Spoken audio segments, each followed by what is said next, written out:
Hello అండి. ఇక్కడ చూసారు కదా, పెద్ద సైజు వంకాయ అన్నమాట. చాలా పెద్దదిగానే ఉందండి. ఇది వచ్చి నేను రిలయన్స్కి వెళ్తే అక్కడ ఉన్నిందనమాట. కూరగాయలన్నీ పెట్టున్నారు ఒక చోట. అక్కడికి వెళ్ళి చూస్తాను, పెద్ద వంకాయలుగా ఉన్నాయి. సరే, ఇది చాలా నెలలు అయిపోయింది తెచ్చి కూడా.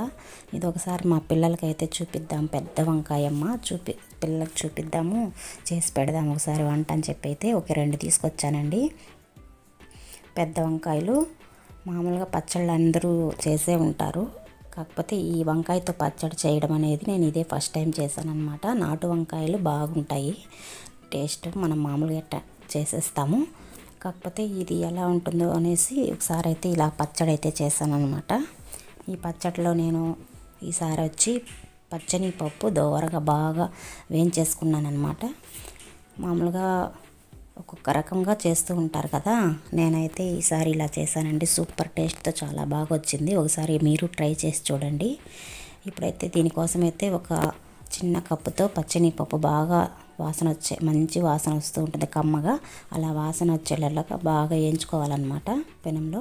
దానికోసం అయితే ఒక టమాటో, ఎర్రగడ్డ, తెల్లగడ్డ, చింతపండు, కొద్దిగా తగినంత ఉప్పు, చిటికెడు బెల్లం వేసి పెట్టుకున్నానండి. ధనియాలు, జీలకర్ర అంతా కూడా ప్లేట్లో పెట్టుకునేసాను. దాని అంతా బాగా వేయించేసుకున్నాను. కానీ వంకాయ మాత్రం కాల్చాను అనమాట పొయ్యి మీద, స్టవ్ మీద. బాగా చూసి క్లీన్ చేసేసి బాగా పెట్టుకునేసాను అనమాట ప్లేట్లో. సరే, ఇంకైతే రోటిలో దంచినా కూడా బాగానే ఉంటుంది. కాకపోతే నాకు ఉదయం పిల్లలకు క్యారీకి పెడదామని చెప్పుకునే ఉద్దేశంతో నేను మిక్సీకి అయితే వేసానమాట. ఈ విధంగా పచ్చడి అయితే మిక్సీకి వేసేసుకున్నాను. రోటిలో రుబ్బున్నా బాగానే ఉంటుంది. కాకపోతే మధ్యాహ్నం ఏంటి చేసుకొని ఉంటాను, పిల్లలకు పెడదాం లంచ్కి అని చెప్పి చేశానండి. చాలా బాగా వచ్చిందనమాట.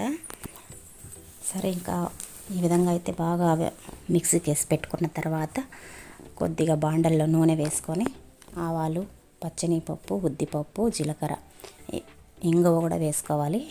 బాగుంటుంది టేస్ట్, సువాసనగా. ఇంకైతే ఒక పక్క అయితే ఒక గ్లాస్ బియ్యం పెట్టేసుకున్నాను. ఈ విధంగా అయితే మళ్ళీ ఒకసారి ఒక 3 మిరపకాయలు అయితే వేస్తానండి, ఎండు మిరపకాయలు. ఎందుకంటే పచ్చడి అయిపోయేదాకా అవి లుక్ ఇస్తుంది అనమాట. చూడటానికి పచ్చడి తినాలని ఇంట్రెస్ట్ ఇస్తుంది అనమాట, తినాలనిపిస్తుంది. అందుకోసం పచ్చడి అయిపోయేదాకా ఆ 3 మిరపకాయలను అలాగే పెడతానమాట గిన్నెలోనే. అలా పోపులో వేసానమాట.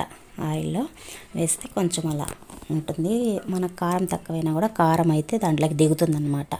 అందుకోసం వేస్తానండి అలాగా. ఇంకా పచ్చడి అయితే కొంచెం పట్ల నూనె కొంచెం వేసి బాగా అట్లా కలిపెట్టాను అనమాట. ఇంకైతే పచ్చడి చాలా బాగా కుదిరిందండి. ఉప్పు తగినంత వేసుకొని మనమైతే వేడి వేడి అన్నానికైనా సరే, దోసకైనా సరే, చపాతీకైనా సరే సూపర్గా ఉంటుంది. మీరు ఎప్పుడైనా పచ్చని పప్పు వేసి చేశారా? ఒకసారి అయితే ట్రై చేసి చూడండి, కమ్మగా ఉంటుంది పచ్చడి అయితే. వంకాయ పచ్చడి, హైబ్రిడ్ వంకాయ పచ్చడి అనమాట. పెద్ద వంకాయతో చేశాను, ఒకటే కాల్చి చేశాను. కాల్చి చేసేది ఏదైనా సూపర్గా ఉంటుందండి. ఈ విధంగా అయితే మళ్ళీ లాస్ట్లో ఇలా వేపేసాను అనమాట. బాగా తీసి ఒక బాక్స్లోకి అయితే పెట్టేసుకున్నాను. సరే, వెంటనే అన్నం కూడా ఉడికేసింది కదా. సరే అయితే ఒకసారి టేస్ట్ చూద్దామని చెప్పి పెట్టుకున్నాను. ఈ బియ్యం కలర్ వచ్చి ఏమి ఇలా ఉందనుకోవద్దండి. మేమైతే ఎర్ర బియ్యం అంటే ముడి బియ్యం అంటారు కదా, అది తెచ్చానమాట రిలయన్స్లో. కేజీ 60 రూపాయలని. ఒకసారి ట్రై చేసి చూద్దామని చెప్పి అదైతే ముందుగా నానబెట్టుకోవాలండి. ఉదయమే నానబెట్టుకోవాలి, మధ్యాహ్నం చేయాలనుకుంటే అన్నము. ఆ విధంగా చేసుకొని ఈ విధంగా అయితే ఉడుకుతుందనమాట. వెంటనే పెడితే సరిగా ఉడకదు.